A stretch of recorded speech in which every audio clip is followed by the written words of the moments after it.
परम मंगल में परात्पर अखिलेश्वर अकारण करुणा वरुणालय भक्त वांछा कल्पतरु तड़िद्वित विनिंदित पीताम्बरधारी श्री बाल कृष्ण लाल की वांगमयी शब्दमयी वाणीमयी प्रतिमूर्ति हम आप सबके मध्य में विराजमान श्रीमद् भागवत महापुराण को बारंबार प्रणाम। लग रही आस करूं ब्रजवास तलहटी गोवर्धन की मैं लग रही आस करूं ब्रजवास तलहटी गोवर्धन की मैं मेरे लग रही आस करूं ब्रजवास तलहटी गोवर्धन की मैं लग रही आस करूं ब्रजवास तलहटी गोवर्धन की मैं गोवर्धन की मैं तलहटी गोवर्धन की मैं ओ गोवर्धन की मैं तलहटी गोवर्धन की मैं। आप सब लोग बड़ोदरा निवासी हैं, पर मैं एक बात कहा करता हूं कथा में कि तन से व्रज में रहना एक बात है, पर तन कहीं भी रहे मन से सदा व्रज में रहना यह विशेष बात है। और यहाँ जितना जन समुदाय बैठा है दूसरे पंडाल में, यहाँ बाहर भी लोग बैठे हैं, ज्यादातर लोगों की संख्या वो है जो तन से भले ही गुजरात बड़ोदरा में है पर मन से सदा व्रज में रहते हैं। अरे बिहारी जी, राधा वल्लभ जी, राधा रमन जी के दर्शन करने वाले वो झांकी नहीं देख पाते जो किलोमीटरों दूर यहाँ बैठे लोग देख लेते हैं। मन से उपस्थित होना बहुत आवश्यक है। इस पद को ध्यान से सुनिए, और इस पद में जितने भी ये रसिया है हमारे व्रज का, और इस पद में, इस रसिया में व्रज में रहने वालों की स्थिति कैसी होनी चाहिए उसका वर्णन किया गया है। ध्यान से गाओ मेरे साथ। लग रही आस करूं ब्रजवास तलहटी गोवर्धन की मैं लग रही आस करूं ब्रजवास तलहटी गोवर्धन की मैं। कैसे रहूं ब्रज में? भजन करूं और ध्यान धरूं छैया कदमन की मैं। भजन करूं और ध्यान धरूं छैया कदमन की हो।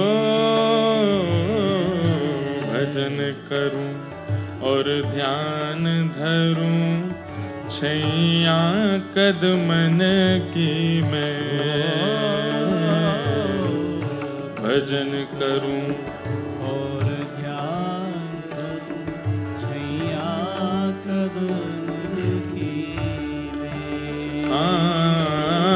सदा करूं सत्संग मंडली संत जनन की मैं।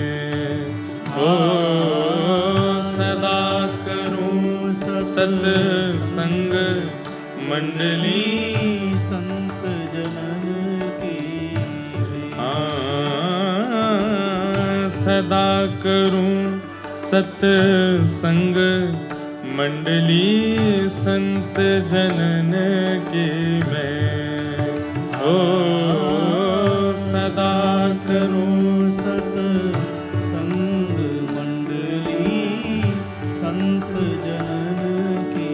हाँ लग रही आस करूं ब्रजवास तलहटी गोवर्धन की मैं। लग रही आस करूं ब्रजवास तलहटी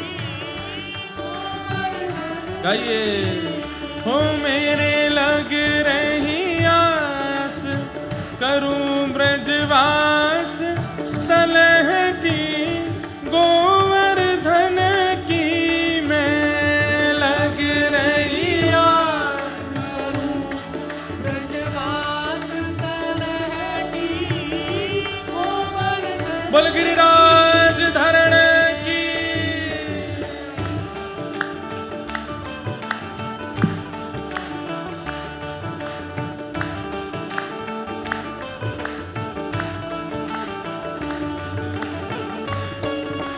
श्री गोवर्धननाथ की 84 कोस ब्रजमंडल धाम की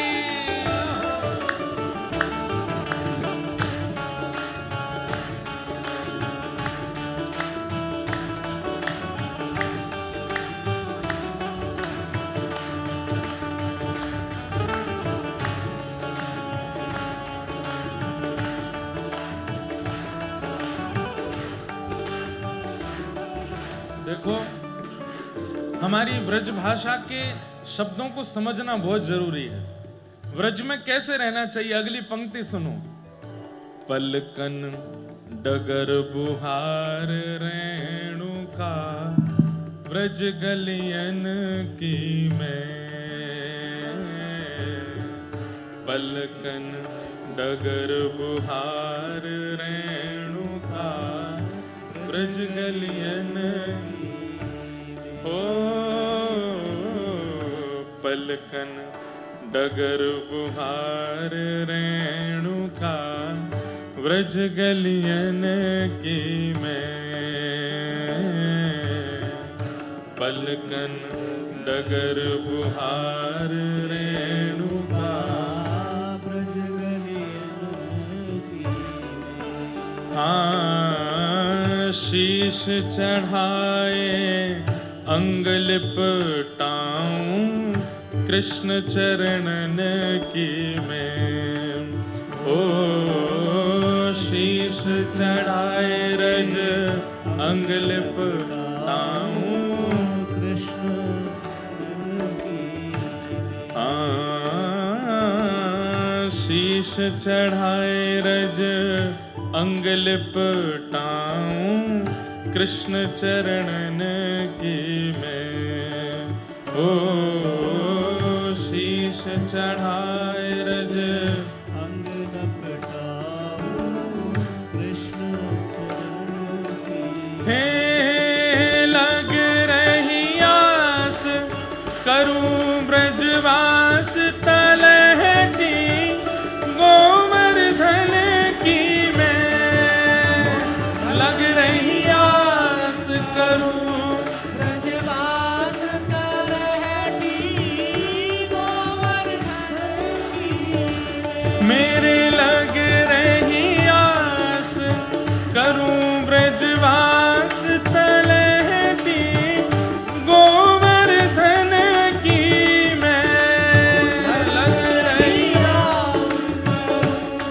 ब्रजवास तलहटी गोवर्धन की ओ गोवर्धन की मैं तलहटी गोवर्धन की मैं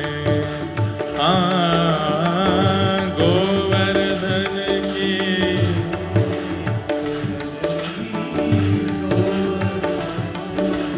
हे लग रही आस करूं ब्रजवास तलहटी गोवर्धन की मैं लग रही आस करूं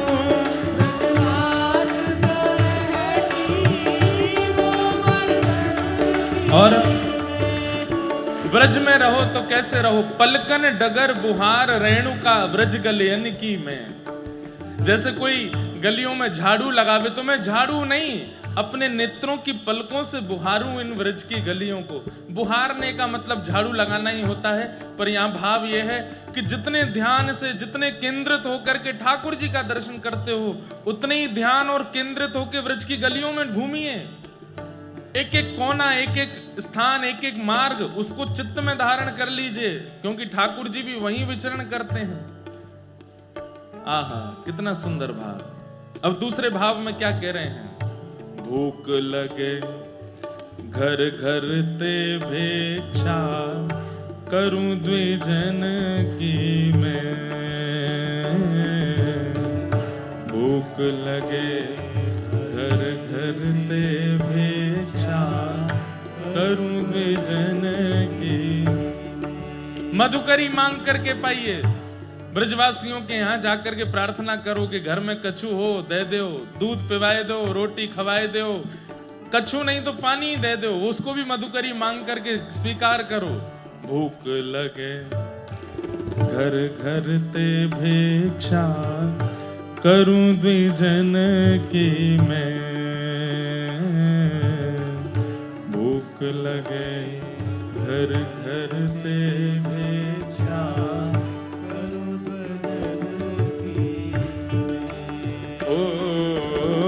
यमुना जल में धोए भेंट धरूं, नंद नंदन की मैं। हो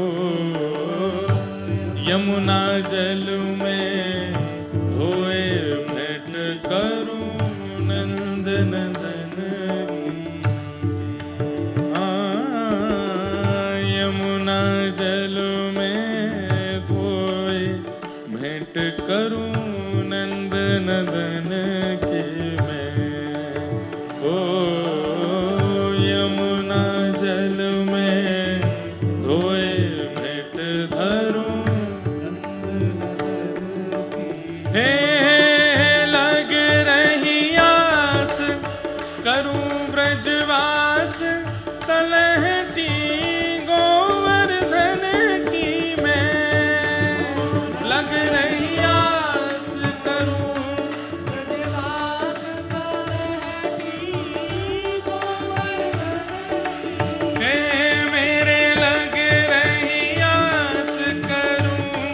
ब्रजवास, तलहटी गोवर्धन की मैं।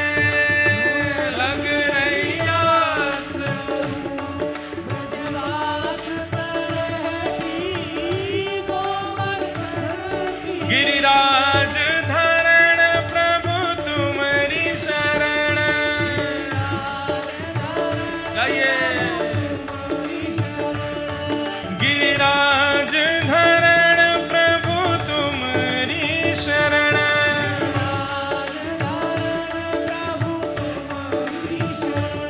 रखो लाज हमारी गोवर्धन।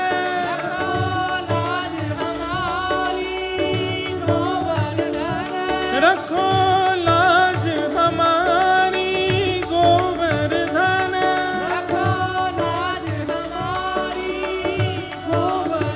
ओ गिरिराज धरण प्रभु तुम्हारी शरण।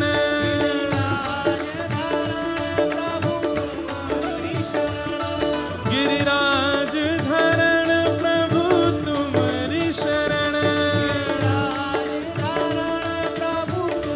मेरे लग रही आस, करूं ब्रजवास, तलहटी गोवर्धन की मैं। लग रही आस, ब्रजवास तलहटी गोवर्धन की। मेरे लग रही आस, करूं ब्रजवास, तलहटी गोवर्धन की मैं। लग रही आस, करूं ब्रजवास तलहटी गोवर्धन की। गिरधारी पायो है नाम, गिरधारी पायो है। धारी पायो है नाम, गिरधारी नख पे धार लियो गिरिराज नाम गिरधारी पायो है। नख पे धार लियो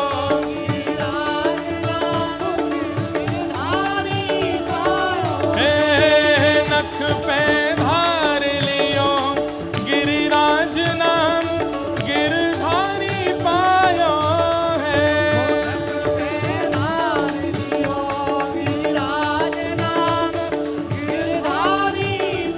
एक बात हमारे सन्मुख जितने भी श्रोता बैठे हैं, ये तो बेचारे भाव में भर करके खूब नृत्य भी करते हैं, करताल भी बजाते हैं, गाते भी हैं। वो पीछे वाले जो बाहर खड़े हैं और जो इस पंडाल में बैठे हैं, इनको ऐसा लगता है कि हम दूसरे हैं, हमें करताल नहीं बजानी है, हमें नृत्य नहीं करना है। अरे भैया, ठाकुर जी के संकीर्तन में नृत्य कर लियो तो 84 लाख में नाचनो ना पड़े। इसका मतलब ये नहीं कि जबरदस्ती खड़े हो। मन रूपी मयूर कहे कि नहीं नहीं, लाल जी ने गिरिराज जी उठाए हैं, हम तो नृत्य करेंगे। नख पे नख पे नख पे धार लियो गिरिराज नाम गिरधारी पायो है। नख पे धार लियो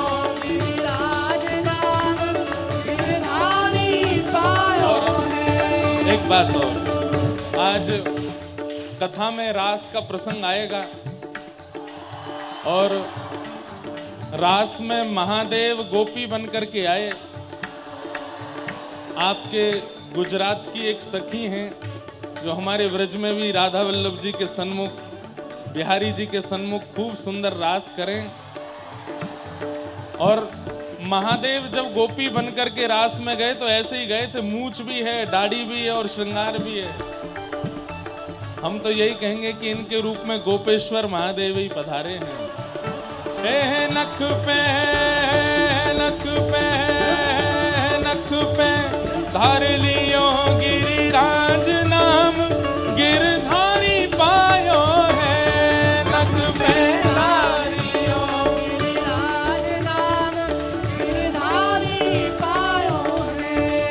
हे नख पे धार लियो गिरिराज नाम गिरधारी पायो है।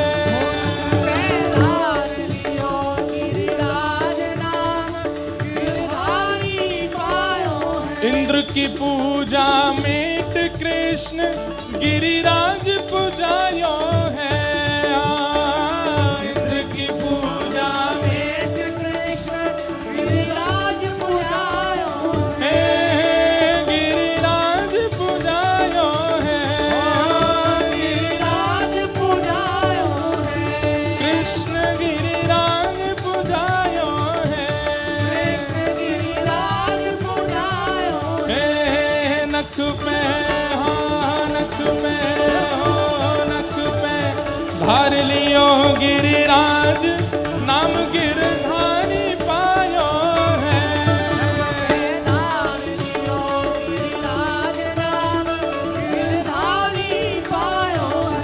हे नख पे धार लियो गिरिराज नाम गिरधारी पायो है।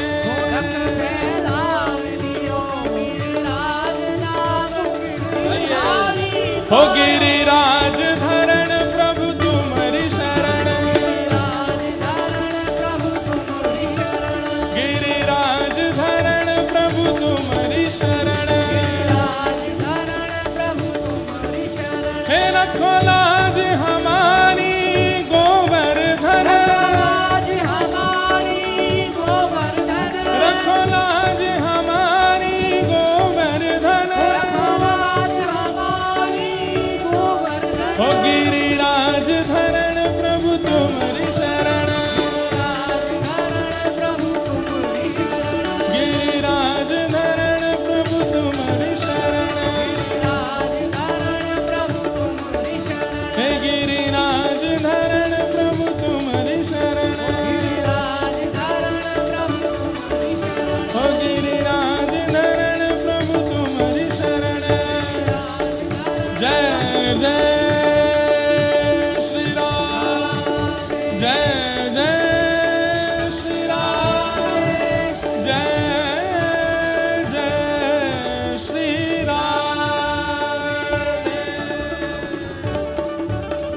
बोल गिरिराज धरण की, गोवर्धन नाथ की, श्याम सुंदर श्री यमुने महारानी की, पूछरी के लौठा की, प्यार। क्या बात है बंसी वारे श्याम। बोलो वृंदावन बिहारी लाल की, श्री राधा रमण लाल की, श्री राधा वल्लभ लाल की, श्रीमद् भागवत महापुराण की। कथा मनोरंजन नहीं है, कथा मनोमंथन है, मन का मंथन है। और मंथन के लिए स्थिरता बहुत आवश्यक है। मनोरंजन में विचलनता होती है, कभी इधर कूदो, आगे कूदो, पीछे जाओ, कहीं भी लेट जाओ, वही तो मनोरंजन। और मनोमंथन के लिए तो एक स्थिरता, एक स्थान पर स्थिरता का होना बहुत आवश्यक है। तो मैं निवेदन क्या कर रहा था कि परिपूर्ण होना भी अच्छा नहीं होता। अगर कोई व्यक्ति सोचे कि मैं परिपूर्ण हो जाऊं, मुझे खाना बनाना भी आवे, प्रसादी सिद्ध करनी भी आवे, मुझे नाचना भी आवे, गाना भी आवे, गाड़ी भी चलाऊं, बाइक भी चला लूं, स्कूटी भी चला लूं, प्लेन भी उड़ा लूं, ट्रेन भी चला लूं, जो वाद्य मिल जाए तबला बजा लूं, सितार बजा लूं, ऑर्गन बजा दूं, वायलिन बजा लूं, कथा करा लो, नचवा लो, गवा लो, कुछ भी करो। सर्वगुण संपन्न एक शब्द है बहुत अच्छा, पर सब सर्वगुण संपन्न बन जाए ये उसकी स्वयं की इच्छा नहीं होनी चाहिए। थोड़ा अपूर्ण रहा कीजिए, थोड़ी अपूर्णता अच्छी है। नहीं तो सर्वगुण संपन्नता से कई बार चित्त अभिमानग्रस्त हो जाता है और वो अपने गुण के भाव में गर्विष्ठ हो जाता है कि मुझे ये भी आता है, वो भी आता है, ये भी करके मैं इसको भी कर लूंगा, ये मुझे ठाकुर जी ने सब कलाएं सिखा रखी हैं, सब आता है। नहीं, हम कहते हैं परिपूर्ण रूप से सर्वगुण संपन्न मत बनिए, एक गुण को आधार लेकर के उसमें सर्वगुण संपन्न, एक ही गुण में परिपूर्ण बनिए और उसी से ठाकुर जी को प्राप्त कीजिए। तो जरूरी मेरे मन में भी आ जाते हैं भाव कि ये भाषा भी आती, वो भी आती। मैं महाराष्ट्र में जाता हूं तो वहां के भक्तों का मन का लगता है कि ये भाषा भी आती तो अच्छा रहता। गुजरात में आके लगता है यहाँ के भक्तों के भाव आते तो अच्छा लगता। अब दक्षिण भारत जाते हैं तो वहां के भक्तों के भी भाव बड़े अलग अलग हैं, उसमें लगता है यहाँ के। जगन्नाथपुरी जाते हैं तो लगता है उड़ीसा आती, उड़ीसी वो कौन सी उड़िया आती उड़ीसी तो नृत्य होता है, उड़िया आती। पर फिर मन में भाव आता है, अगर मैं परिपूर्ण होता तो कोई भी भाव सुनकर के तुरंत उसको गा देता, उसका अर्थ बता देता, श्रोता नहीं बनता। अभी मैं परिपूर्ण नहीं हूं तो मैं क्या कहता हूं, महाराज जी आप इसका भाव बताइए। तो जब वो महाराज जी भाव बताते हैं तो उतनी देर के लिए श्रोता बनने का सौभाग्य मिलता है, समझने का सौभाग्य मिलता है, भावुकता चित्त में आती है, विचार चित्त में आते हैं। तो परिपूर्णता आवश्यक नहीं है, एक गुण को ही साध लीजिए, बस उसी में ही परिपूर्ण होइए, वही ठाकुर जी की प्राप्ति कराएगा। मुझे सब आवे ये आवश्यक नहीं, एक आवे पर वो अच्छे से आवे बस। हमें तो कुछ एक भी परिपूर्ण रूप से आता हो ऐसा हमको लगता नहीं। कथा भी करते हैं जैसी संत जनों की आज्ञा, गुरुजनों की, पूज्य पिताजी की कृपा से। कीर्तन संकीर्तन भी बस गा लेते हैं, उसमें कोई विशेषता ऐसी है नहीं। जो भी क्रिया करते हैं बस उसमें एक भाव रखते हैं कि ठाकुर जी रीझ हैं और ठाकुर जी को रिझावे वाले जो वैष्णव में वो रीझ हैं, बस और कोई भाव नहीं। तो परिपूर्णता की भी इच्छा चित्त में नहीं होनी चाहिए। भोजन के प्रति भी एक नियम है आयुर्वेद में कि जितनी भूख लगी हो 2 रोटी कम खाओ। कोई कह रहा होगा मुझे भूख ही 2 रोटी की लगी हो तो सीधी बात कहने का अभिप्राय ऐसा होता है कि पेट रूपी घट को थोड़ा खाली रखो ताकि पाचन में और स्वस्थ जीवन जीने में आपके लिए वो उपयोगी हो। अरे हमारे यहाँ तो व्रत का विधान बना दिया गया, अन्न नहीं खाने देते। एकादशी के दिन वैष्णवों के लिए व्रत कर दिया, प्रदोष के दिन शैवों के लिए व्रत कर दिया, नवरात्रि में शाक्तों के लिए व्रत कर दिए। ये व्रत का विधान क्यों है? इसमें एक भाव तो यह भी है कि ठाकुर जी चलो प्रसन्न होते होंगे, पर मूल भाव यही है कि हमारे पूर्वाचार्यों ने विचार किया कि ये जीवात्मा इतना खाएगा कि खा खा करके ही अपनी आयु घटा लेगा, तो इसके लिए व्रत का विधान रखो ताकि एक दिन तो बिना अन्न के रहे। लेकिन आजकल के व्रत भी अद्भुत होते हैं, कूटू की पकौड़ी, कूटू की कचौड़ी, और वो कौन सी खीर बनती है, समा की खिचड़ी और साबूदाने की खीर है, काय के, हाँ आलू का हलवा। मतलब इतनी कैलोरीज तो नॉर्मल डेज में नहीं बढ़ती जितनी व्रत में बढ़ा लेता है व्यक्ति। हमारे गुजरात के बड़े अच्छे और बड़े आदरणीय वक्ता, जिनको मैं पितामह तुल्य मानता हूं, ऐसे भाई श्री एक बार कथा में कह रहे थे, सबसे खतरनाक है लूली बाई जीव, बिना दांत की, बिना हड्डी की, सबसे खतरनाक है। इसलिए भागवत जी कहती हैं जितम सर्वम जिते रसे। आप बाकियों को कंट्रोल मत करो। आंख बहुत मटकती है, कोई बात नहीं। कान बहुत ज्यादा ये क्या बोल रहा है, वो क्या बोल रहा है, सब कुछ सुनने में रहते हैं, कोई बात नहीं। नासिका को सुगंधी बहुत प्रिय है, कोई बात नहीं। हाथों को स्पर्श बहुत प्रिय है, कोई बात नहीं। लेकिन जीव को रस बहुत प्रिय है, तो जीव पे थोड़ा कंट्रोल करो। अगर आपकी जीव आपके वश में आ गई, तो भागवत जी आज्ञा कर रही हैं कि जीव के वश में आते ही आंख भी वश में आ जाएगी, नासिका भी वश में आ जाएगी, कान भी वश में आ जाएंगे। मतलब सारी इंद्रियों को बिगाड़ना और संवारना दोनों जीव के हाथ में है। वो जीव यदि रस से थोड़ा सा बचे, सांसारिक रस से, अगर वो आपके कंट्रोल में। अच्छा, इसमें एक बात और, कई लोग ऐसे आपने देखे होंगे जो बहुत अल्प खाते हैं, छिलके की दाल के साथ में सूखी रोटी खाते हैं, लेकिन फिर भी उनका क्रोध शांत नहीं है। खूब सामान्य सात्विक भोजन करते हैं, समय से उठते हैं, समय से सोते हैं, समय से सब क्रिया करते हैं, लेकिन फिर भी उनके कई विचारों में, भावों में क्रूरता, काम का दर्शन हो जाता है। इसका मतलब फिर वहां भी आप कह सकते हैं महाराज जी इन्होंने तो रसना जीती है, फिर ये ऐसे क्यों है? रसना का जीतना मतलब केवल भोज्य पदार्थ में नहीं होता। रसना का जीतने का मतलब वाचाल में भी। अन्यश्च दोष गुण चिंतन माशु मुक्त्वा। श्रीमद् भागवत में कहते हैं कि व्यक्ति एक से एक, महात्मा में कहते हैं एक से एक गुणवत्ता उसके चित्त में आ जाती हैं, लेकिन दूसरों में दोष गुण देखना और उनके दोष गुणों की चर्चा करना ये जीव नहीं छोड़ती। बड़े से बड़े धर्मात्मा व्यक्ति के पास भी हमने जाकर के अनुभव कर लिया कि दूसरे के दोष और गुण को बोलने सुनने में उनको बहुत रस आता है, बहुत सुख मिलता है। अन्यश्च दोष गुण चिंतन माशु मुक्त्वा। हम आपको एक निवेदन करते हैं बात, आप भक्ति करते हैं, कथा सुनते हैं, आपके सामने आज के बाद कोई भी व्यक्ति किसी के दोष या गुण का चिंतन करे, आप उसी समय हाथ जोड़ो, भैया ये चर्चा हमारे विषय वार्ता हमारे बीच मत करो। कोई कहे वो तो ऐसे हैं, फलाने तो ऐसे हैं, वहां के तो ऐसे हैं, उन्होंने तो ऐसे किया, आप तुरंत हाथ जोड़ दिया कीजिए, भैया इससे आगे मत बोलिए, कोई बात नहीं, सब ठीक है। जिस व्यक्ति को वो बातें सुनने में इंटरेस्ट आता, भले खुद नहीं बोल रहा लेकिन सुनने में भी अच्छा लग रहा, अच्छा फिर, अच्छा फिर, उसके बाद ठीक है, अपने को क्या, लेकिन फिर उसके बाद ठीक है भैया, सब दुनिया है, प्रपंच है, संसार है, लेकिन फिर क्या हुआ था? ये सुनने में जो इंटरेस्ट बहुत ज्यादा रखते हैं ना, एक बात हमेशा याद रखिएगा, जिस व्यक्ति को कान से सुनाई नहीं देता वही व्यक्ति बोल नहीं पाता। भगवान ना करे अगर किसी में अगर निर्वाक और बहरेपन का अगर दोष होता है तो वो बोल इसीलिए नहीं पाता क्योंकि वो सुन नहीं पाता। दोनों होगा। अधिकतर ऐसा देखा गया कि ना बोलने वाले व्यक्ति सुन भी नहीं पाते, और इसके पीछे मूल कारण भी यही बताया, क्योंकि वो सुन नहीं पाते इसलिए वो बोल नहीं पाते। शब्द स्वर तो है, वो कुछ ना कुछ आ ऊ कुछ तो करते हैं, पर शब्द नहीं बोल पाते। क्यों? सुन नहीं पाते, इसलिए वो होठ पढ़ते हैं।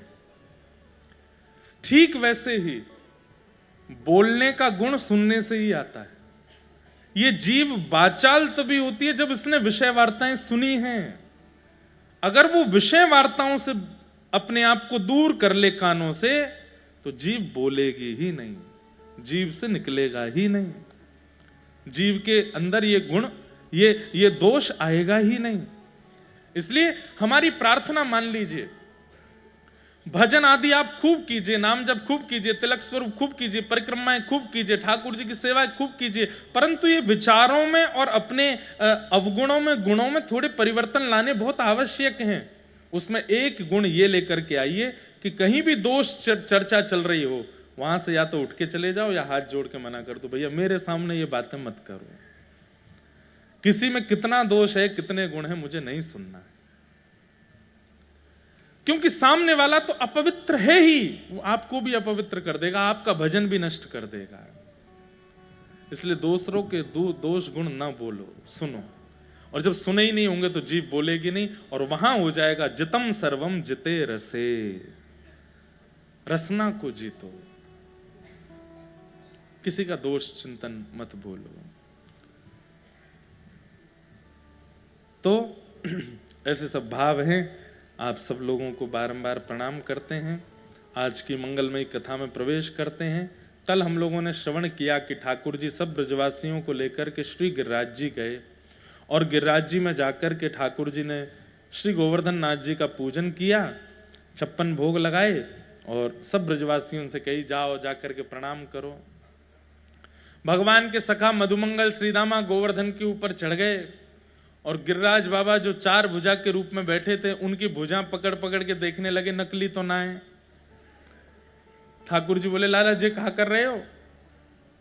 देख रहे हैं लाला, असली भुजाएं कि ना है? कहा पता चली? बोले असली है, सांचो जय जय है। ये तो सांचो जय जय। सबने प्रणाम कियो। मधुमंगल बोलो, लाला या गिरिराज बाबा को चेहरा तोते बहुत मिले, तेरे जैसो ही लग रहा हो, बिल्कुल आंख, नाक, कान, होठ, रंग, रूप सब कछु तेरे जैसो ही है। ठाकुर जी बोले, हम एक ही गैया को दूध पी में, या मारे हमारो मुख मिले। एक गैया को दूध पीवे तो मोह कैसे मिल सके? क्यों? तेने और तेरी बहन ने एक ही मैया को दूध पियो, दोनों उनको चेहरा मिले कि ना मिले? मधुमंगल बोला, हाँ लाला बात तो सही है। इतने में श्रीदामा बोलो, लाला तो फिर गैया को दूध तो बछड़ा भी पीवे, बछड़ा तो हमारे जैसे दिखे ना है। ठाकुर जी बोले, अब बात मत बनावे, जितनी बताइए उतनी मान ले। हम ये प्रसंग, ऐसे छोटे छोटे प्रसंग क्यों सुनाते हैं? अगर ठाकुर जी को अपने वैष्णव में, अपने प्रेमियों में सबसे प्रिय गुण यदि कोई लगता है तो वो लगता है भोलापन, सीधापन, सहजता, सरलता, निर्मलता, और सही बोलूं हमारी आपकी भाषा में, भोंदू बन जाओ, बिल्कुल भोंदू। ऐसे सीधे महाराज कि बस कोई बोल दे कि रात है गई तो अच्छा भैया इतनी 4 बजे ही रात है गई, आजकल चंद सूर्य देवता थक गए होंगे चले गए, इतने सीधे बन जाओ। ठाकुर जी आपको बिना किसी क्रिया के प्राप्त हो जाएंगे, इतनो सीधो। हम लोगों से ठाकुर जी नहीं मिल रहे हैं, इसमें एक बहुत बड़ा कारण हम लोग चतुर हैं, बहुत चतुर हैं। भगवान ने, मैं कभी कभी विचार करता हूं कि गोवर्धन लीला जब ठाकुर जी ने की, बहुत अच्छा था कि मैं और आप उस समय नहीं थे, नहीं तो हम तो साइंटिफिक रीजंस मांगने लगते, कैसे उठा लिया आपने गिरिराज जी? साइंटिस्टों को नासा में फोन करवाओ, आके जांच करिए इस बात की। फिर वहां नासा आकर के जब मोहर लगाता कि नहीं भैया कोई सपोर्ट नहीं है इन्होंने, तब हम लोग मानते, और इसमें 3-4 साल निकल जाए। ठाकुर जी बोले, यूं ही खड़ा रहूंगा मैं? ब्रजवासी इतने सरल हैं, इतने सीधे हैं, जैसे ठाकुर जी बोल देते हैं मान लेते हैं। अब ब्रजवासियों में आपस में चर्चा चल रही है, नंद जी के लाला जैसा लगे गोवर्धन नाथ, तो मधुमंगल जाके सबको बता रहा है, अरे वो एक ही गैया को दूध पीवे के कारण भयो है। और सब ब्रजवासी मानते भी जा रहे हैं। ठाकुर जी बोले, मुझे यही प्रिय है, ये सरलता, ये सहजता, ये निर्मलता इन ब्रजवासियों की, इसके कारण मुझे लगता है कि ये मेरे प्राण हैं। ब्रजवासी वल्लभ सदा मेरे जीवन प्राण, इनको नाही बिसारी हो मोहिनंद बाबा की आन। मेरे मन में कभी कभी बात आती है, लेकिन लोग बात बुरा मान जाएंगे, हमारे ब्रज के लोग, ब्रजवासी भी धीरे धीरे चतुर रहते जा रहे हैं। ब्रजवासी इनको स्वभाव चतुर नहीं है भैया, ब्रजवासी तो भोले हैं, ब्रजवासी तो अति सीधे हैं। और उनके चतुर होने का कारण भी है कि भीड़ इतनी बढ़ गई है ब्रज में, इतने बाहर के लोग जाने लगे हैं, इतने प्रकार के लोग जाने लगे हैं, तो फिर उनसे बचने के लिए और वो चतुराई लानी पड़ी उनको। पर मुझे कभी कभी लगता है कि हे ठाकुर जी, हम तो नित्य अपनी भागवत जी से प्रार्थना करते हैं कि चाहे जितना यश मिल जाए, चाहे जितनी दक्षिणा मिल जाए, चाहे जितनी उपमाएं मिल जाएं, पर ठाकुर जी हमको भोला ही बनाए रखना, हमको सीधे ही बनाए रखना। ये मन में कभी ये भाव ना आवे कि हम कुछ हैं। हाँ, आजकल ऐसा होता है कि मैं ज्यादा मिल नहीं पाता, क्योंकि भैया सो ही ना पाऊं, मैं इतना ज्यादा व्यस्त क्रम है जाए कि कछु कर ही ना पाऊं। फिर लोगों को लगता है कि महाराज जी मिलते नहीं, ये भी चतुर होते जा रहे हैं। नहीं, उसके पीछे कारण दूसरे हैं भैया, कि है तो इंसान ही, सब क्रियाएं करने के लिए एक समय पाबंदी और अवसर है। बाकी नित्य ठाकुर जी से मांगो कि हे नाथ, हम तो आपसे निवेदन कर रहे हैं, आज भागवत जी से मांग लीजिए और ये भागवत जी दे भी देंगी। हम मांगते संसार हैं, वो फिर स्वार्थ हो जाता है। अगर ऐसी कोई वस्तु मांगी जाए, जैसे मेरे अंदर से काम नष्ट हो जाए, मुझे रूप स्वरूप देख करके काम भाव मन में प्रकट होता है, हे भागवत जी मेरे चित्त का काम नष्ट करो, नष्ट होगा। आप ठाकुर जी से प्रार्थना करो कि मेरे सामने कोई कुछ ऐसा करता, मुझे क्रोध बहुत जल्दी आता है, मेरा क्रोध समाप्त कीजिए ठाकुर जी। और सबसे बढ़िया बात, ठाकुर जी से प्रार्थना करो, हे नाथ चाहे जो हो जाए, मैं सीधा ही रहूं, सहज ही रहूं, मुझे चतुराई ना आवे, ऐसी कृपा कर दो, मैं चतुर ना बनूं। हम चतुर शिरोमणि हैं, इसीलिए ठाकुर जी से मिलने में बाधा हो रही है, इसीलिए ठाकुर जी से मिलने में रुकावट बनी हुई है। सीधे हो जाओ, सरल हो जाओ।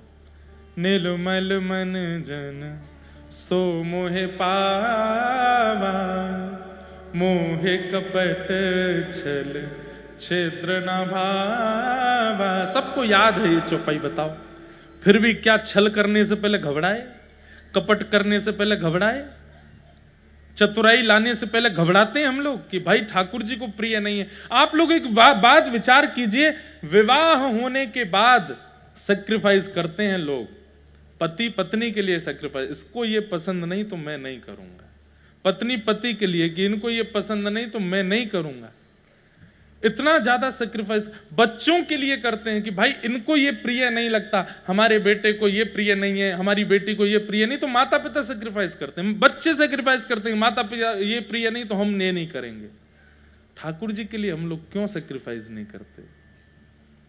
उन्होंने ज्यादा डिमांड्स तो की नहीं आपसे, अच्छा खाओ, अच्छा पियो, अच्छे रहो, खूब नाचो, खूब गाओ, पर एक दो बात के लिए बस वो कह रहे हैं कि निर्मल मन रखो, छल मत करो, कपट मत करो, दोष मत रखो चित्त में। और सीधी बात, इतनी बातें नहीं, ठाकुर जी बस यूं कह रहे हैं भोले बने रहो। मैंने एक बार कहीं कथा में कहा था, यही विषय कह रहा था, तो एक सेठ जी मुझसे बोले, महाराज जी आप युवाओं को भटका रहे हो। मैंने क्यों? बोले इतने भयावह संसार में आप लोगों से कह रहे हो कि सीधे हो जाओ, सरल हो जाओ, यहां लोग छल करते हैं, कपट करते हैं, दुष्कर्म कर जाते हैं, और आज का युवा सीधा हो जाएगा तो फिर जीवन कैसे जिएगा? मैंने कहा एक बात सुनिएगा, ध्यान से सुनना। उनको जो उत्तर दिया, मैंने कहा बालक जितना छोटा होता है ना, उसकी जिम्मेवारी उतनी मां रखती है, और जैसे ही बालक सीखने लग जाता है, चलना भी सीख गया, बोलना भी सीख गया, खाना भी सीख गया, पहनना भी सीख गया, तो मां दूसरा कमरा बनवा के उसमें सुलाती है, अपने आप उठो, अपने आप नहाओ, अपने आप खाओ, पहनो, जाओ। मैंने कहा ठाकुर जी को जिस दिन दिख जाता है ना कि ये चतुर हो गया, ये विषयों से भी लड़ना जान गया, ये चतुर लोगों से भी इसको लड़ना आता है, हर परिस्थिति से जूझना इसको आ गया है, तो ठाकुर जी कहते हैं अब भैया अपनी रखवाली खुद कर। लेकिन जब ठाकुर जी को लगता है बहुत सीधो है, या तो कोई भी या तो मजाक कर जाएगो, कोई भी या तो कछु कह जाएगो, तो ठाकुर जी माऊली मैया बन जाते हैं, फिर गोद में रखते हैं, कोई कुछ कह नहीं सकता। फिर सीधे बनिए। अरे संसार चतुर है तो हम चतुर बने, ये विचार मन में मत लाओ। हमारे ठाकुर जी सीधे हैं इसलिए हम सीधे बनेंगे। संसार अगर आपके साथ छल कर भी गया, संसार यदि आपके साथ कपट कर भी गया, तो भैया रिवर्ट में ठाकुर जी उसके साथ क्या करेंगे वो आप सोच भी नहीं पाओगे। इसलिए सीधे ही रहो। मैं फिर कह रहा हूं, बहुत सीधे रहो, सरल रहो, सहज रहो, निष्कपट हो जाओ, ब्रजवासियों की तरह हो जाओ। अरे मधुमंगल बन जाओ, श्रीदामा बन जाओ, तन सुखा मन सुखा बन जाओ, ललिता बन जाओ, विशाखा बन जाओ। हमारी प्रिया जी कैसी हैं? अति सीधी। ध्रुवदास जी महाराज कहते हैं, सहज स्वभाव पड़ो नवल किशोरी जो को, मृदुता दयालुता कृपालुता की राशि है। न कहूँ न रिस कभी भूले हूँ न होत सखी, रहत प्रसन्न सदा ये मुख हासी है। ऐसी सुकुमारी प्यारी लालजू के प्राण प्यारी, ऐसी सुकुमारी प्यारी लालजू की प्राण प्यारी। ठाकुर जी की प्राण प्यारी हैं किशोरी जी। क्या उपमाएं हैं किशोरी जी की? सहज स्वभाव पहला। नवल किशोरी, नवल किसको कहते हैं? जो सदा युवा ही कुमारी की ही रहती हैं, उससे बड़ी नहीं होती, उनको नवल किशोरी।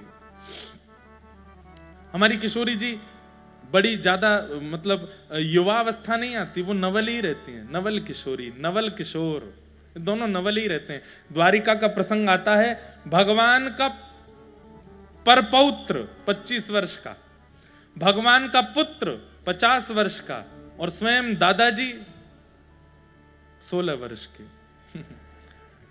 ठाकुर जी जब अपने पूरे परिवार के साथ आते हैं तो पुत्रों के परपुत्रों के सफेद बाल हैं, और ठाकुर जी छोटे से, रेशे भी नहीं आए हैं, ये छोटे छोटे बाल आ जाते हैं मुख पे, ये भी नहीं निकले हैं ठाकुर जी के। ऐसे हैं ठाकुर जी। द्वारिका में ठाकुर जी सदा नवल ही रहते हैं। तो हमारी किशोरी जी इतनी भोली हैं। एक बार सब सखीन ने ठाकुर जी किशोरी जी को बैठा लियो, और सब सखियां किशोरी जी को समझा रही हैं कि हे श्यामाजू, बहुत सुंदर लीला है, ध्यान से सुनियो, आपने एक चतुराई लाओ अपने अंदर। किशोरी जी बोली, काय को? बोले ये लाला बहुत छलिया है, बहुत कपटी है, बहुत चतुर है, और ये आपसों ऐसे ही खेल के चलो जाए, आपसों ऐसी लीला करके चलो जाए, कभी आपको ऐसे ही आनंद लेके चलो जाए। आप इतनी भोली भारी हैं, विचार ना करें। एक बार कहा भयो, किशोरी जी को ठाकुर जी लेकर के गए। सब लोग इधर देखो, ध्यान से सुनो और सुनिए। अगर एकाध को झोंके आ जाते हैं ना, तो आपको तो पता चल जाती बगल वाला झोंका ले रहा है, कौन ही मारा करो जोर से, आपको उसका फल मिलेगा कि भाई स्वयं तो सुन ही रहे थे, उसको भी सुनवा रहे थे। बोले घर में जाके सोइयो यार, कथा चल रही है, सुन ले। एक बार ठाकुर जी किशोरी जी से बोले, हे किशोरी जी, हमारे नंदगाम के बगीचा में खूब सुंदर आम लगे हैं, आप आओ। तो किशोरी जी ने सब सखीन से कही कि भैया नंद के लाला ने निमंत्रण भेजो है कि हमारे बगीचा में आम लगे हैं, वो आम खावे आ जाओ। तो सब सखी बोली चलो चलो आम पाएंगे, और सब सखीन के संग किशोरी जी आ गई। पर हमारे ठाकुर जी इतने उद्यमी हैं, खुद के बगीचा में नहीं लगे थे आम, दूसरे के बगीचा में लगे थे, और वो दूसरा भी इतना चिड़ोकला और इतना हठीला कि उसके बगीचा कोई आम ले जाए तो वो पीछे डंडा लेके भागता था। किशोरी जी आ गई सब सखीन के संग। तो ठाकुर जी बोले, आओ आओ आओ, हरी श्यामाजू, हमारो नंदगाम पवित्र कर दियो आपने आए करके, चलो जेरो सामने बगीचो, चलें यही में आम पामेंगे। किशोरी जी बोली, आपको ही है? हाँ हाँ, सब हमारो ही है, यहाँ कोई नंदगाम पूरा मेरो ही तो है, नंद बाबा को है। बोले अच्छा। और वहां जैसे ही पहुंचे तो सब सखियां अलग अलग पेड़ों के वृक्षों के नीचे, ठाकुर जी बोले सब लोग जाओ, खूब प्रेम से एक ऊपर से तोड़ो, नीचे एक ऐसे झोली करके भरते जाओ, और प्रेम से फिर पामेंगे। मैं श्री जी को लेके जा रहा हूं, और मैं श्री जी के साथ आम तोड़ तोड़ के पाऊंगा। श्री जी को ले गए। श्री जी तो बड़ी आनंद में, आज आम पामेंगे। वृक्ष के पास पहुंच करके लाल जी बोले, श्री जी एक कमी है। बोले कहा, मुंह पे वृक्ष पर चढ़नो ना आवे, आप चढ़ जाओ, मैं नीचे पीताम्बरी करके खड़ा हूं, ऊपर से आम गिरती नहीं हूं, मैं लपक लूंगा। श्री जी बोली हाँ कोई बात ना, मुंह पे तो आवे, मैं चढ़ जाऊंगी। सो श्री जी धीमे धीमे धीमे धीमे ऊपर चढ़ गई। अब सखी संग में होती तो वो चढ़ने नहीं देती, श्री जी को श्रम नहीं कराती, पर ठाकुर जी तो उद्यमी। अब जैसे ही श्री जी ऊपर चढ़ी, ऊपर से एक एक आम तोड़ के दे रही हैं, ठाकुर जी बढ़ते जा रहे हैं। ठाकुर जी बोले नहीं, अपनो परिचय तो करा दूं मैं कैसा हूं। तो आम सब समेट के, श्री जी अब मेरी पीताम्बरी फट जाएगी, इतने आम है गए, आप यहीं नहीं हो, मैं अभी आ रहा हूं, मैं इन्हें धर के आऊं कहीं। श्री जी बोले ठीक है। दौड़ के बाहर गए, मधुमंगल तक स्वापी खोल, स्वापी में धर के बोले लेके भाग जाए इन्हें। वो तू कहा कर बोल मैं अभी आऊं। तो जो माली था बगीचा का, उसके पास ठाकुर जी गए। बोले कैसो माली है, तेरे रहते हुए देख चोरी चल रही है, सबरी चढ़ी हुई है पेड़न पे। माली बोलो कहां है, बोले देख बरसाने ते आई है चोरी करवे। और बताए कि ठाकुर जी तो भाज गए वहां। अब वो माली आयो डंडा लेके, शर्म नहीं आवे, बड़े गोप की छोरी है करके चोरी कर रही है आम की। अरे हम चोरी ना कर रहे, जाको बगीचा है, वाने निमंत्रण दियो हमें। बोले कौन को बगीचा, मेरो बगीचा है ये। बोले अरे नहीं, ये तो कुंवर कन्हई को बगीचा है, नंद बाबा के। अच्छा वहां को बगीचा है, वो ही तो शिकायत करके गए हो कि तेरे बगीचा में देख चोरी चल रही है। किशोरी जी बेचारी नीचे उतर के आई। ललिता विशाखा तो बड़ी लज्जित है, देख लियो ऐसा तुम्हारो कन्हैया, देख कैसी हमारी नाक कटवाई है आके यहाँ पे। और कथा तो बहुत बड़ी है, उससे पहले ठाकुर जी की नाक कटी थी बरसाने में, तो ठाकुर जी बोले बदला कैसे लाऊं, तो आज ठाकुर जी ने वो कर दियो। लेकिन हमारी किशोरी जी कैसी, रास्ता में भी यूं ही कहती जा रही, ना ना कुंवर कन्हई ने नहीं कही होगी, वो तो बड़े प्रेमी हैं। और तुम ने रुको, वो मुझे कह के गए कि मैं आम डार के आ रहे होंगे। तब ललिता विशाखा जी कहती कितनी भोली हो आप, कितनी सीधी हो आप, हे श्यामाजू कैसी करुणामयी हो आप। कोई कितनी बड़ी क्रिया करके चलो गो और आप अभी भी वाकई हित को ही विचार कर रही हो। इसलिए तो वो राधा रानी है, इसीलिए तो वो प्रिया जी हैं।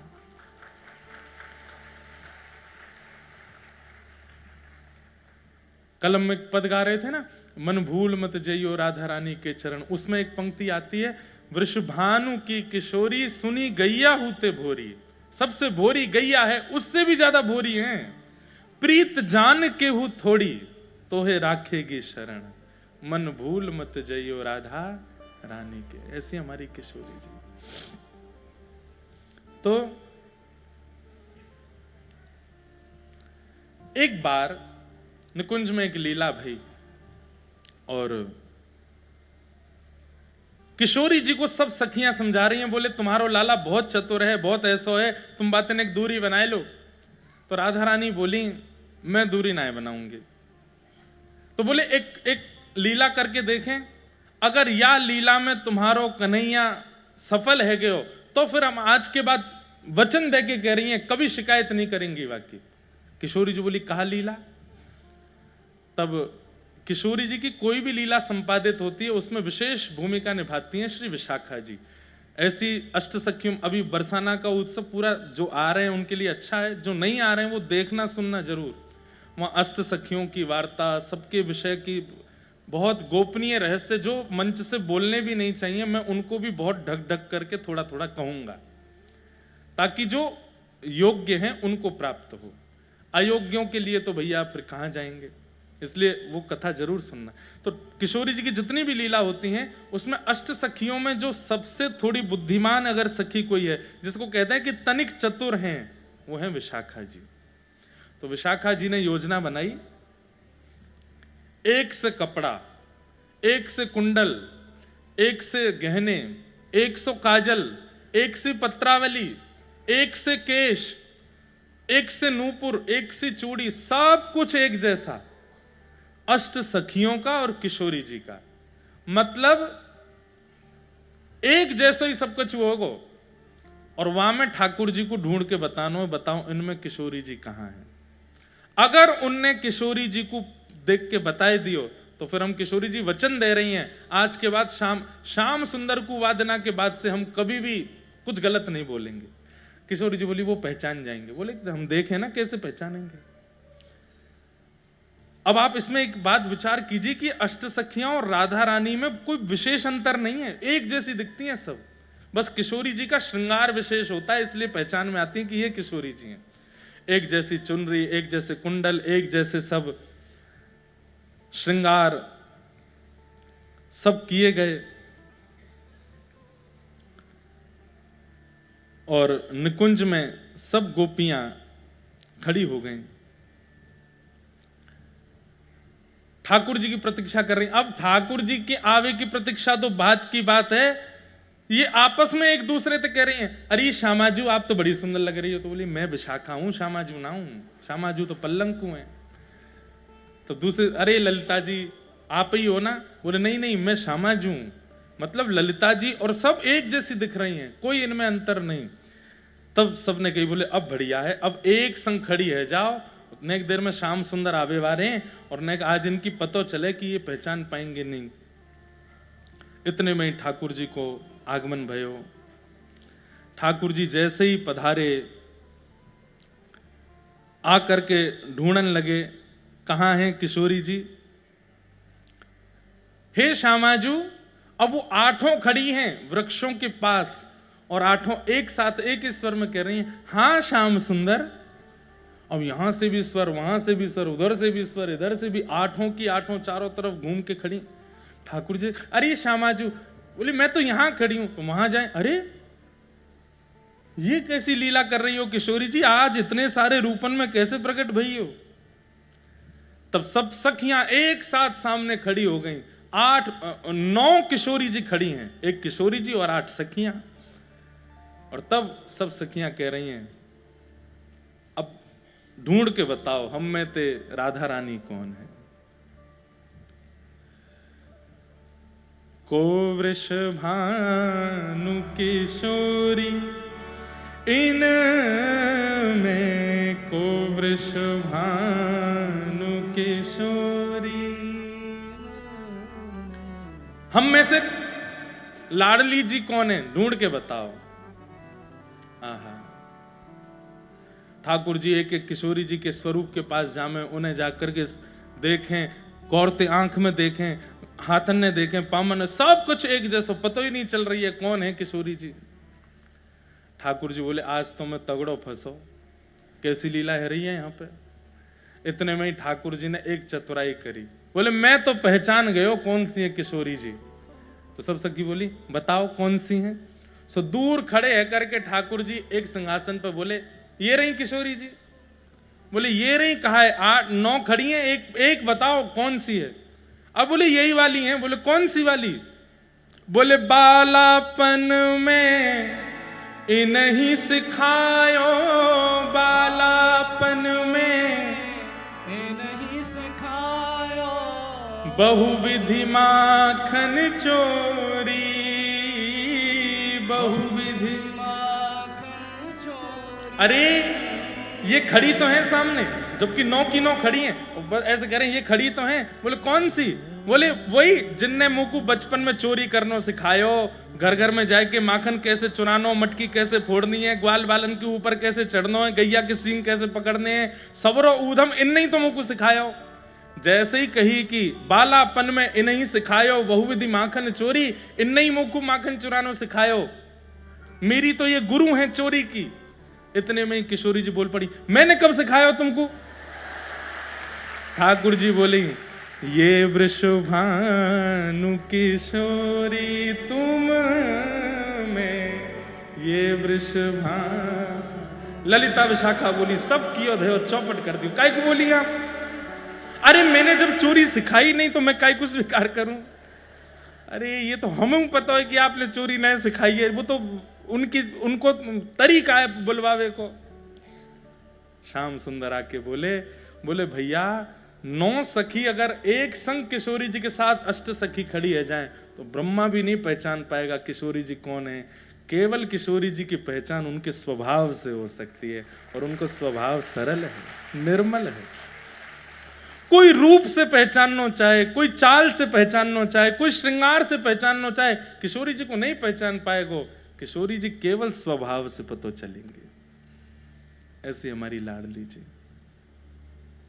तो इसलिए भैया स्वभाव में मधुरता ले आओ, स्वभाव में सरलता ले आओ, स्वभाव में सहजता ले आओ, भोलापन ले आओ। इंद्र ने वर्षा की, मेघमालाएं बरसने लगी, सब ब्रजवासियों के चित्त में अविश्वास आने लगा।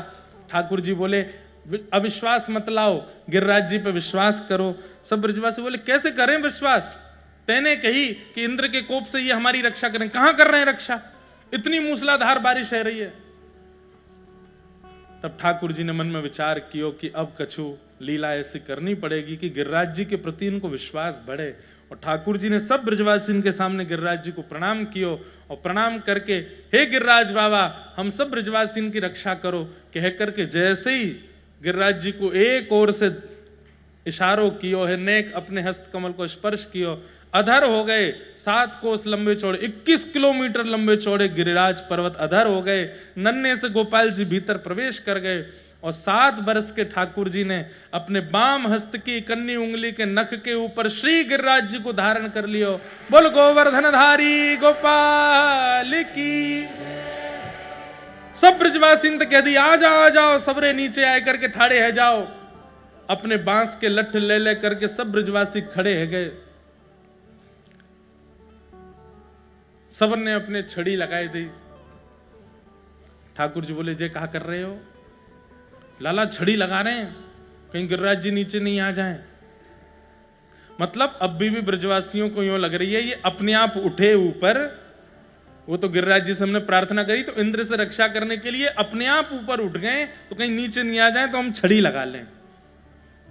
और सब ब्रजवासी ठाकुर जी लाला तैने उंगली काय को लगा रखी, नीचे कर ले आए। हाँ हम यहां छड़ी लगा रखी, उंगली पे यूं कर खड़ो है। ठाकुर जी बोले मैंने उंगली नीचे कर ली तो सबरे चटनी बन जाओगे। अच्छो तेरी उंगली पर रखे हैं ये गिरिराज जी। बोले और नहीं तो कहा।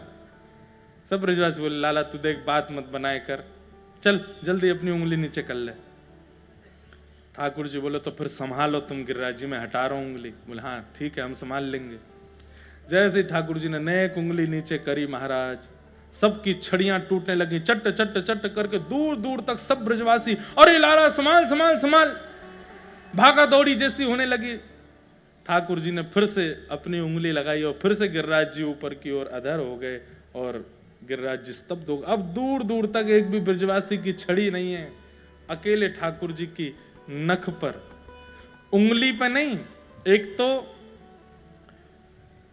बाम हस्त सीधे हाथ से थोड़ा कमजोर होता है, उस बाम हस्त में भी इकन्नी उंगली सबसे कमजोर होती है और इकन्नी उंगली के भी नख पे ठाकुर जी ने गिरिराज जी धारण किए।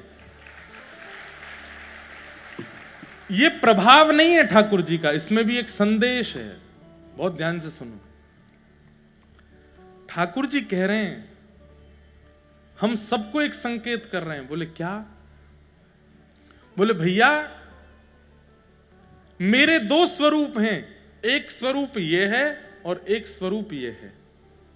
एक तरफ 21 किलोमीटर लंबे चौड़े गिरिराज जी हैं जिनके लिए बाम हस्त की कन्नी उंगली के नख ही काफी है, और एक तरफ 10 ग्राम की बंसी है, वाक्य काजे 2 भुजा को प्रयोग करना पड़े मुंह को तब वो धारण हो गए। ठाकुर जी क्या कह रहे हैं?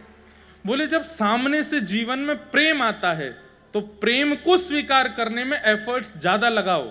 पर हम लोग कैसे हैं, जब विशाल पहाड़ रूपी संकट हमारे जीवन में आता है, उस पहाड़ को, उस संकट को अपने जीवन में आ गया है, उसको दूर करने में, वो जीवन में आ चुका है, इसका विषाद करने में हम लोग एफर्ट ज्यादा करते हैं। ठाकुर जी कहते हैं संकट जीवन में आवे तो कन्नी उंगली की तरह रखो, ज्यादा ध्यान ही मत दो उस तरफ। अरे जीवन में संकट आया, विपत्ति आई, आपत्ति आई, ठाकुर जी बोले कन्नी उंगली लगाओ वहां पे, मेरे प्रारब्ध हैं निकल जाएंगे एक दिन। लेकिन जब जीवन में मैं आऊं, वेणु स्वरूप कथा आवे, वंशी स्वरूप संकीर्तन आवे, तब उसको प्राप्त करने के लिए ठाकुर जी बोले मैं टेढ़ो मेढ़ो है जाऊं वंशी धारण करवे में, पूरी अपनी योजना लगा दूंगा वंशी के स्वर को सुनने में। ठाकुर जी मानो संकेत कर रहे हैं हमको। जीवन में प्रेम आवे, भक्ति आवे, भाव आवे, सद्भाव आवे, सेवा आवे, उसको स्वीकार करो पूरे एफर्ट्स के साथ। और जीवन में जब संकट आवे, इकन्नी उंगली लगाओ, मतलब थोड़ा एफर्ट तो लगाना है, पर कितना लगाना है? बोले इतना ही लगाना है बस। पर कई लोग कैसे होते हैं, संकट आते ही इतने विचलित हो जाते हैं, इतने विचलित, रात में भोजन नहीं कर रहे, सो नहीं रहे, और टेंशन में बैठे हैं, पीड़ा में बैठे हैं, और डिप्रेशन हो गया। आजकल के युवाओं को ये 50 साल पहले नहीं था डिप्रेशन, 60 साल पहले एंजाइटी नहीं होती थी, आज से 100 साल पहले सुसाइड्स नहीं होती थी। क्यों? क्योंकि संकटों को जूझना, सहना और उनको बहुत एफर्टलेसली अपने जीवन में स्वीकार करना लोग जानते थे। आज का जमाना अलग है, यहां पर बैकलैशेस होते हैं, दुनिया भर के प्रपंच होते हैं, अनर्गल बातें होती हैं, लोग दुनिया के कुछ भी कहते हैं और सामने वाला उसको सह नहीं पाता, वो उसको ऐसे स्वीकार करता, हो इसने मेरे बारे में क्या कह दिया, इसने मेरे साथ ऐसा क्यों कर दिया, मेरे पैसे क्यों खर्च हो गए, मेरा काम क्यों चला गया, मेरी जॉब क्यों चली गई, मैं फेल क्यों हो गया। नहीं, इतना उस पर विचलित मत होइए। इसलिए युवान दुनिया भर के रोगों के शिकार हो रहे हैं, ऐसे ऐसे रोग जिनकी दवाइयां ही नहीं है। पर ठाकुर जी की बहुत बड़ी कृपा है बंधुओं, मैं प्रशंसा के रूप में नहीं कह रहा हूं। व्यासपीठ आज कितनों के डिप्रेशन रोग को दूर कर रही है, कितनों की एंजाइटी दूर कर रही है। आप आकर के हमारे पास उन लोगों की चर्चाएं, मैं बताऊं आपको कैसे कैसे युवा आते हैं, कैसे कैसे बालक आते हैं, मरणासन स्थिति में थे कि बस अब प्राण त्याग ही देंगे। केवल उंगली घुमाते घुमाते 1 मिनट का कुछ शॉर्ट सुन लिया, कुछ वीडियो सुन ली, कुछ प्रवचन सुन लिया, बदल गया जीवन। अपनी बात नहीं कर रहा हूं मैं, हमारे वृंदावन के पूज्य प्रेमानंद जी महाराज, कितने बालकों का जीवन संवार दिया उन्होंने, कितने बालकों के व्यसन छुड़वा दिए। अरे बड़ी बड़ी व्यसन छुड़वाने वाली कंपनियां फेल हो गई, बड़े बड़े व्यसन छुड़वाने वाली दवाइयां फेल हो गई, लेकिन सुनिए बात, कुछ तो लोग कहेंगे, लोगों ने उनको भी नहीं छोड़ा, कटघरे में उनको भी खड़ा किया। आप ऐसा कैसे करते हैं, आप ये कैसे बोल सकते हैं, आपने ये क्यों कर दिया, आपने ये बहुत गलत है। व्यक्ति ने अच्छा क्या किया, आदमी को भुलाने में एक क्षण लगता है, और व्यक्ति से अपराध क्या हो गया, वो अपनी 80 साल की उम्र तक याद रखता है उसको। 80 साल की आयु में किसी ने कहा, अरे तुम उनको जानते हो, तुम्हारी गली में वो गुप्ता जी, हाँ, अरे भैया वो उनका बेटा तो विदेश में हो गया, उसने इतनी, ठीक है हमसे पूछो उनकी बात, तो क्या किया था उन्होंने 30 साल पहले, हमको बताए, हम बताएं। देखा, ये व्यक्ति का स्वभाव है, उसको बुराइयां याद रहती हैं लोगों की।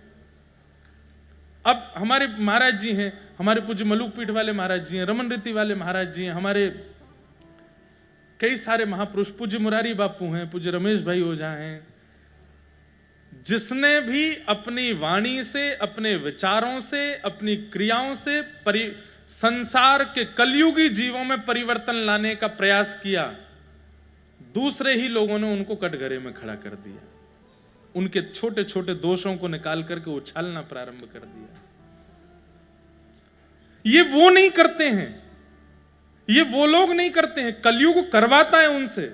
भाई देखो, आप किसी के यहां किराए पे रहते हो, अब आपका जो किराएदार है वो नियम लॉज बता देता है, मेरे घर का नियम है रात्रि 10 बजे के बाद आओगे तो मैं गेट नहीं खोलूंगा, मेरे घर का नियम है कि आप ऊपर जो है ऊधम मचाओगे तो मैं अपने घर में नहीं रखूंगा, मेरे घर का नियम है कि यहाँ पीना खाना नहीं चलेगा। ऐसे सब किराएदार नियम बनाते हैं, तभी किराए पर किसी को देते हैं अपना ऊपर का माला या कोई कमरा।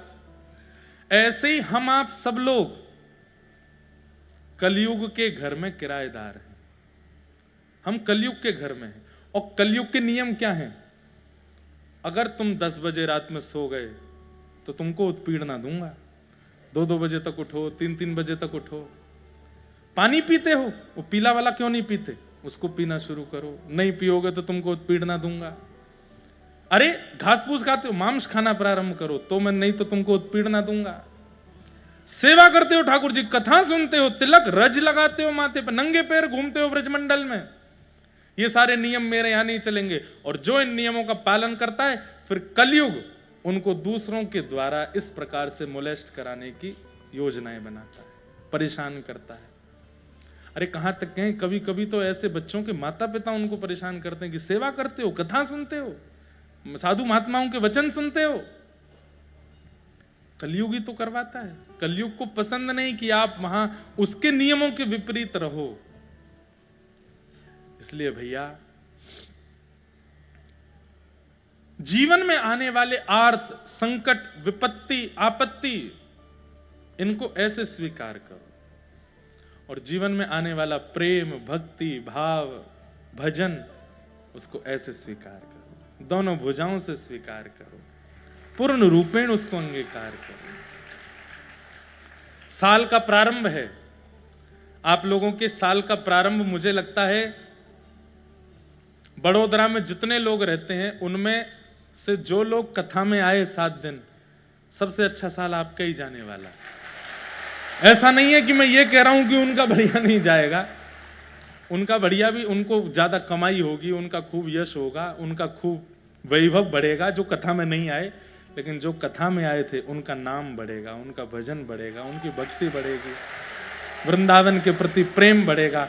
और सबसे बड़ी बात, इस साल के 365 दिनों में से 7 दिन हटा करके अब जो भी संकट आएंगे उनसे जूझने का बल प्राप्त होगा, लड़ने का एक सामर्थ्य प्राप्त होगी। बस ऐसे ही लीजिएगा उसको, ज्यादा ध्यान मत दीजिएगा उस तरफ। अच्छा क्या हुआ इस पर विचार कीजिएगा। ठाकुर जी ने एक नख पर गिरिराज धारण करके ये संकेत किया। अच्छा, कोई भारी चीज उठाओ, अभी ये स्पीकर रखा, इसको मैं उठाऊंगा तो मुझे झुकना पड़ेगा, मेरे को पैर के घुटने झुकाने पड़ेंगे। भारी वस्तु उठाने में झुकना, टेढ़ा मेढ़ा होना पड़ता है, पर ठाकुर जी भारी वस्तु ऐसे ही उठा लेते हैं, सीधे। श्रीनाथ जी सीधे ही खड़े रहते हैं, और वंशी पाम टेढ़े, कमर टेढ़ी, गर्दन टेढ़ी, हाथ पाम सबरे बांके बिहारी बन जाते हैं। क्यों? ठाकुर जी कहते हैं प्रेम को भार सहो नहीं जाए। प्रेम ज्यादा भारी है, प्रेम ज्यादा मूल्यवान है मेरे लिए। तो गिरिराज जी धारण किए। धारण करने के पश्चात सब ब्रजवासी बोले, लाला तेरी उंगली में इतनी ताकत कहां से आई, तेने कैसे उठा ली गिरिराज जी? ठाकुर जी बोले, हम जय जय हैं, या हमारे उठाए हमने। ए मधुमंगल श्रीदामा, प्रणाम करो, हम जय जय हैं। ब्रजवासी बोले, दोबारा बोलियो लाला, कहा है तू? ठाकुर जी ने शर्मा के बोले, हम जय जय हैं। ब्रजवासी बोले, ऐसा कौन सा काम कियो भैया जय जय तेने? मधुमंगल बोलो, जय जय बनो डोले, 7 दिना में 4 दिना तो नहावे ना है, जय जय है। हमें सब पता हो, यशोदा मैया गीले पानी तो मुंह पहुंच देते रहो। ठाकुर जी कह रहे, अच्छा बताऊं तो है? लाला ध्यान दे, गिरिराज जी नीचे नहीं आ जाए। सब ब्रजवासी, देखो ये कैसी बात, हमारे सामने ठाकुर जी ने गिरिराज जी उठा लिए होते, हम तुरंत मान जाते कि ये भगवान है, ये अब नॉर्मल व्यक्ति है, हमारी तरह नॉर्मल नहीं है। पर ब्रजवासी मान नहीं रहे हैं। क्यों? सीधे। अंत तो गत्वा ठाकुर जी ने कही, मैंने पूतना मारी, अघासुर मारो, बकासुर मारो, कालिया नाग मारो, इतने सारे मैंने राक्षस मारे, आज मैंने गिरिराज जी उठा लियो, अब नहीं मानोगे कि मैं जय जय हूं? कोई सामान्य व्यक्ति कर सके? ब्रजवासी बोले, बस बस बस लाला, बहुत है गई, मारी तेने पूतना। अरे लाला, तेने पूतना नहीं मारी तो? हमारे 84 कोस के ब्रजमंडल के परकोटा को एक नियम है, ज्यादा पुण्य करेंगे, ज्यादा तप करेंगे और भीतर प्रवेश करेंगे तो ही जीवित रह पाएंगे। इन्हें राक्षसन ने कोई पुण्य तप कियो नहीं, भीतर प्रवेश कर गए, अपने आप मर गए। और उन मरे मरायन में हाथ धर के तेने सबरो श्रेय ले लियो। पूतना तो नंद भवन में घुसते ही मर गई, और आप मरी भाई पूतना की गोद में चढ़ गए हो कि मैं जय जय हूं। ठाकुर जी बोले, कोई गिरिराज जी संभाल ना पावे को 10 मिनट, नहीं तो या को कोई को पधरा के मैं सबन के पाम छू लूं एक बार। मतलब तुम कैसे भी साबित करोगे कि मैं जय जय नहीं हूं। बोले हम साबित कर देंगे, तू जय जय ना है। अब सांची बता, तूने कैसे उठाया हो। ठाकुर जी के प्रेम सजल हो गए नेत्र। कितने प्रेमी हैं ब्रजवासी, अपने प्रेम के आगे मेरी प्रभुता स्वीकार नहीं करते। कछु माखन को बल बढ़ो, कछु गोपन करी सहाय, श्री राधे जो की कृपा सुन, मैंने गिरिवर लियो। ठाकुर जी का एक नाम है मान देना।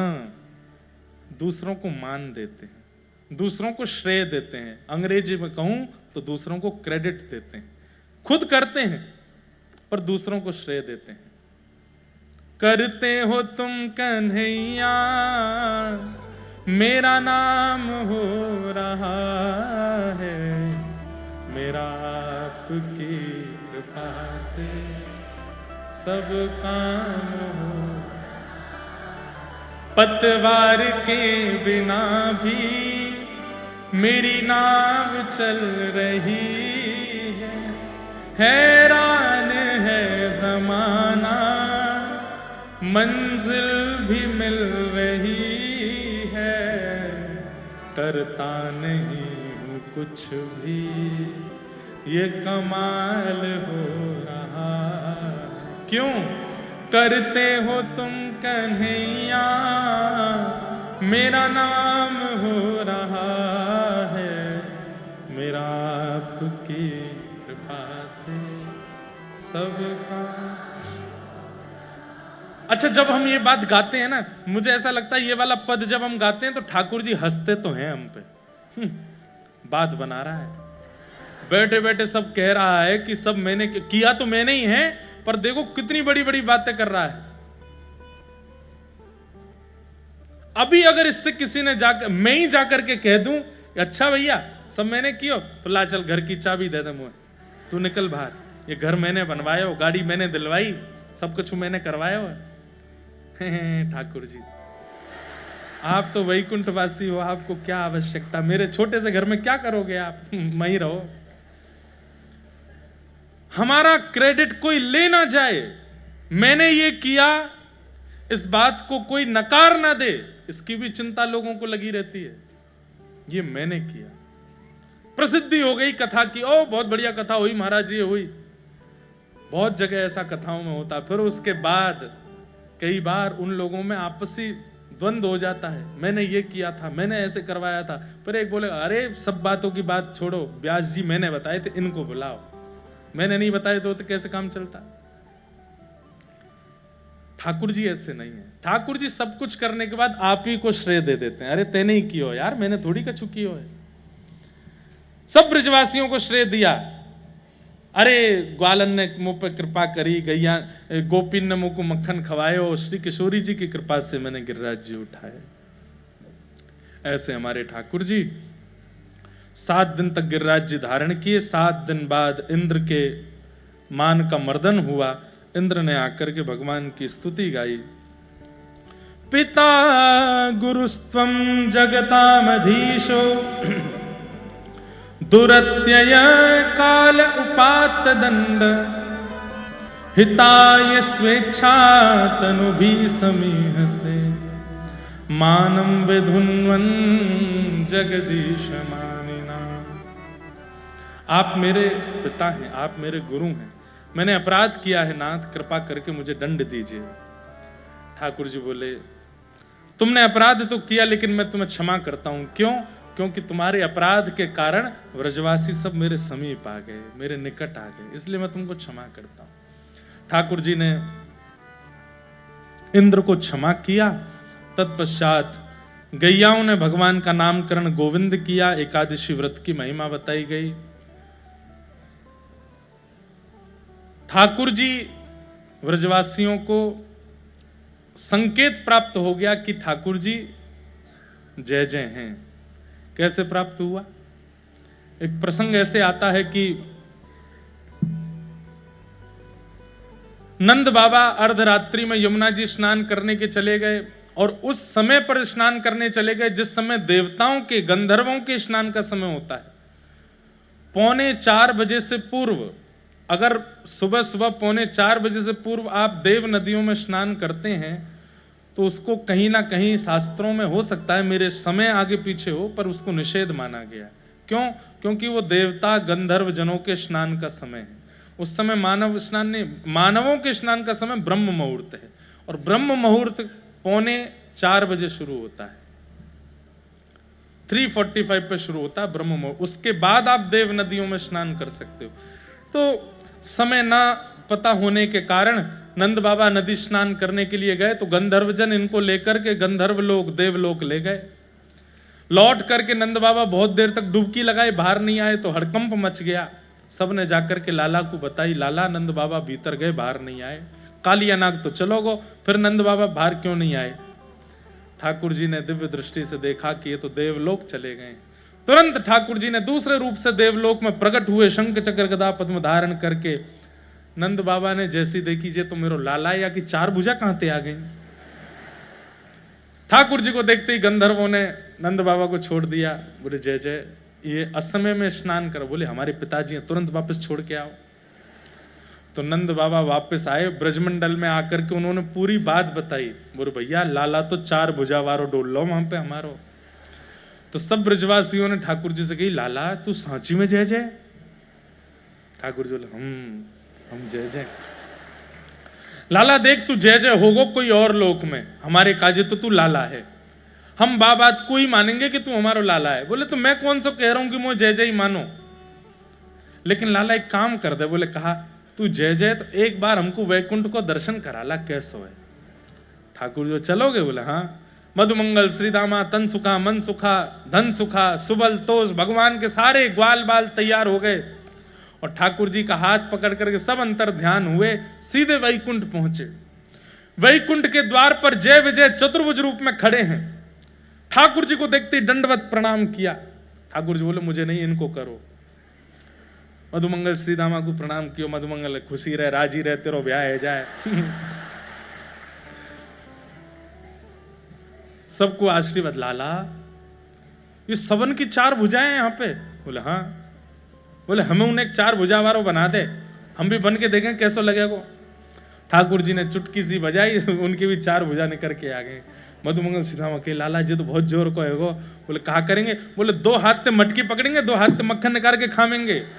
बड़ी दिक्कत हो, 1 हाथ से मटकी पकड़ो, 1 से खाओ। वहां पे भी वही सहज स्वभाव उनका। वैकुंठ में घूम रहे थे सब ग्वाल बाल। ठाकुर जी ने इनके लिए अद्भुत भवन बनवा दिए, मधुमंगल भवन, तनसुखा भवन, मनसुखा भवन। और वहां पे सब सहचरियां गंधर्वजन इनकी सेवा में लगे। जो खाने का मन वो खावें, जो पीने का मन वो पीवें। ऐसी पवन सुगंध बह रही है, नदी बह रही है, तालाब, इतना सुंदर है वैकुंठ। 2-4 घंटे बाद सबरे आए ठाकुर जी के पास। लाला देख लियो हमने वैकुंठ, घूम लिए। ठाकुर जी बोले बहुत बढ़िया, अब तुम सबरे यहीं रहो, मैं जा रहा हूं वापस। सबरे चरणन में गिर गए। बोले लाला जो वैकुंठ बहुत सुंदर है, पर हमारे व्रजते बढ़िया ना है। लाला हमारी प्रार्थना स्वीकार कर ले। बोले कहा, ये 2 भुजान ने ले ले, ये बड़े बड़े भवन ने निकाल दे, जो चाहिए हम तो मांग ले, लेकिन हमें वापस वृंदावन भेज दे भैया, हम माए छोड़ के कहीं ना जा सके। तब ठाकुर जी ने 33 कोटि देवताओं से कहा, ये हैं ब्रजवासी जो वैकुंठ का भी त्याग कर सकते हैं वृंदावन के आगे। इनकी उपमा और इनकी पहुंच तुम कैसे प्राप्त करोगे? ये ब्रजवासी अति अद्भुत है, जो वैकुंठ का सुख भी ऐसे त्याग देते हैं वृंदावन के आगे। वृंदावन में मिल क्या रहा है उन्हें? इतना विशेष कुछ भी नहीं, केवल और केवल ठाकुर जी की नुकुंज गलियां हैं, ठाकुर जी की मधुर लीला है, ठाकुर जी के मधुर दर्शन हैं, खावे पीवे के लिए दही माखन मिश्री और दूध है। बस यही में सुखी है ब्रजवासी, आते ज्यादा इन्हें कुछ चाहिए नहीं। जय हो। परसों मैंने आज भी हमारे एक बड़े अच्छे मित्र आए हैं, नंदलाल छांगा जी। ये भी आपके गुजरात की कच्छ की भूमि से हैं। बहुत अच्छा संकीर्तन करते हैं और इतने अच्छे अच्छे ठाकुर जी के भाव आधुनिक तरीके से गाते हैं। हमारे बड़े अच्छे मित्र हैं, और इनका नाम और इनका गांव हमको बहुत अच्छा लगता है।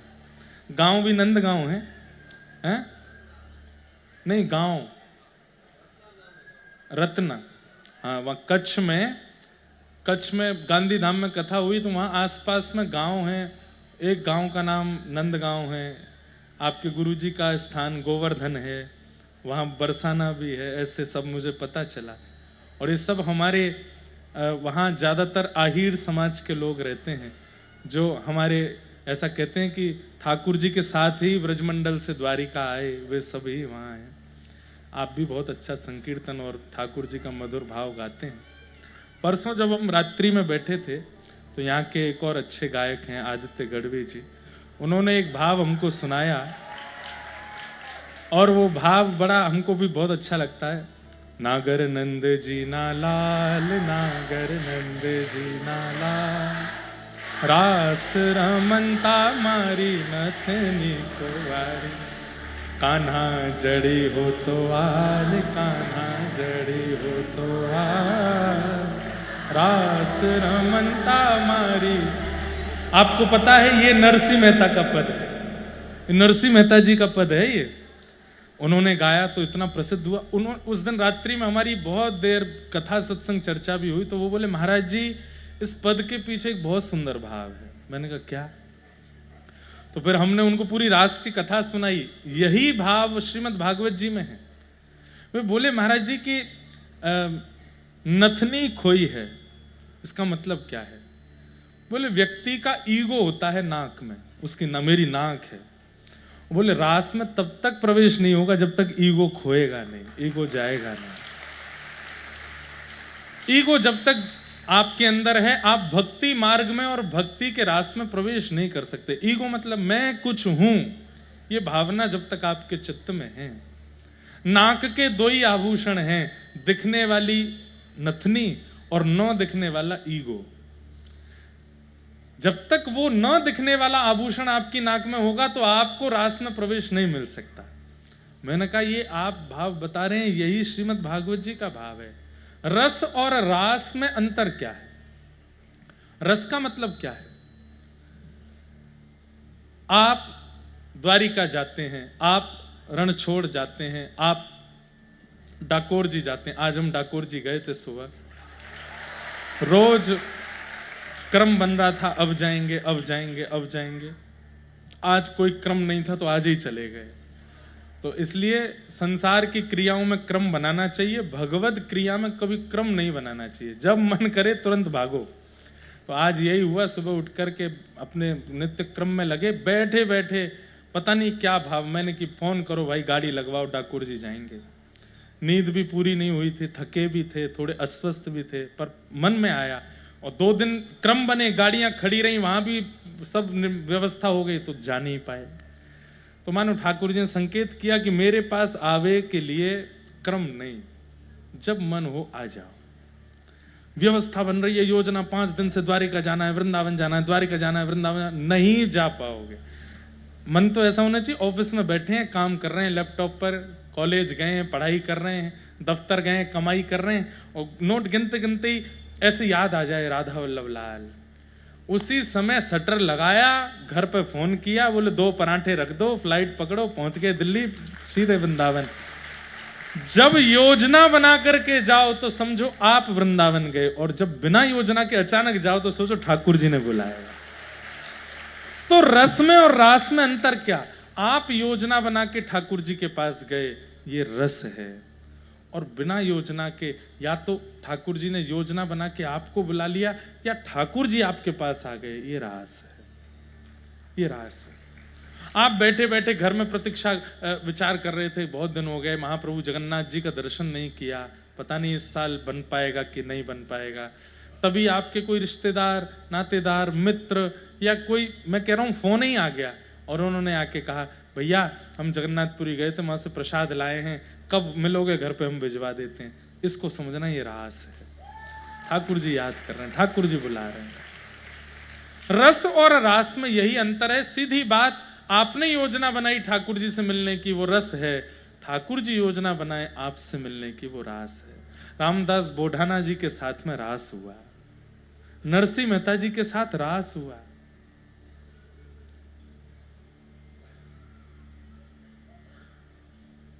सांबल दास करके पुत्र थे नरसिंह मेहता जी के, 2 पुत्री थी, 1 पुत्र थे सांबल दास। उनका विवाह निश्चित हुआ एक नगरी की बड़े सेठ जी की पुत्री से, धनवान थे। तो जब संबंध पक्का हो गया तो लोग बागों ने जाकर के सेठ जी से पूछा, कहाँ आपने अपनी बेटी का ब्याह पक्का किया? बोले कि अरे वो जूनागढ़ के अपने वो नरसिंह मेहता जी, उनके पुत्र से।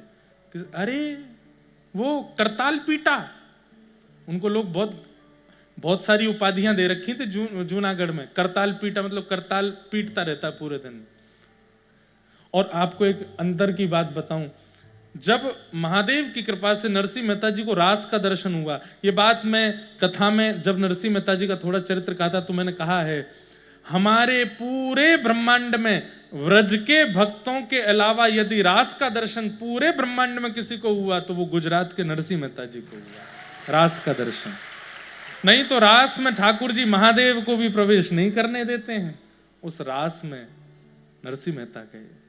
महादेव जब प्रकट होकर के बोले नरसिंह मेहता कुछ मांगो, तो महादेव से नरसिंह मेहता कहते हैं जो आपको भी दुर्लभ है वो दो। तब महादेव बोले मुझे दुर्लभ तो रास है। उस रास में गोपियों ने रोक दिया था, चलो वही रास दिखाता हूं।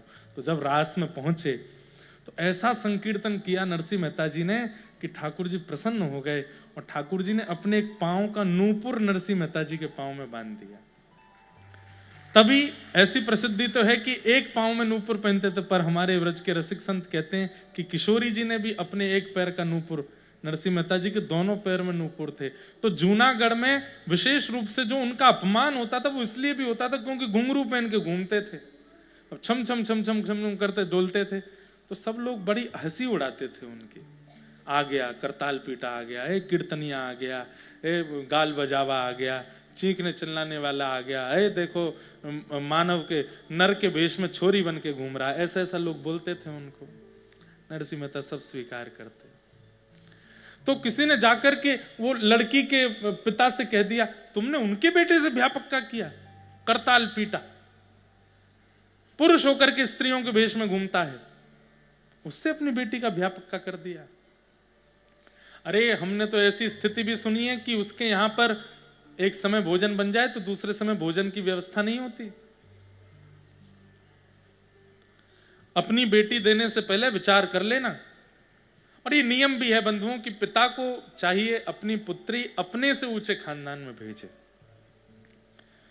पुत्र के लिए चाहिए कि भले ही सामान्य कन्या आवे, बहुत धनवान ना हो, बहुत योग्य ना हो, बहुत सुंदर भी ना हो, बस भक्त हो तो पुत्र के लिए योग्य है। लेकिन पुत्री के विवाह में पिता को चाहिए कि ऐसा परिवार लूं जो मुझसे भी अच्छा हो। ऐसी जगह अपनी पुत्री को भेजना चाहिए। तो पिता को चिंता हो गई कि अरे मैं तो नरसिंह मेहता जी की प्रशंसा 2-4 लोगों से बोले वो सब झूठ तुमको बहका दिया है, तुम्हारी पुत्री वहां पे रोएगी अगर ब्याह हो गया तो। हम तो कह रहे हैं ब्याह करने से पहले थोड़ी जांच कर लो।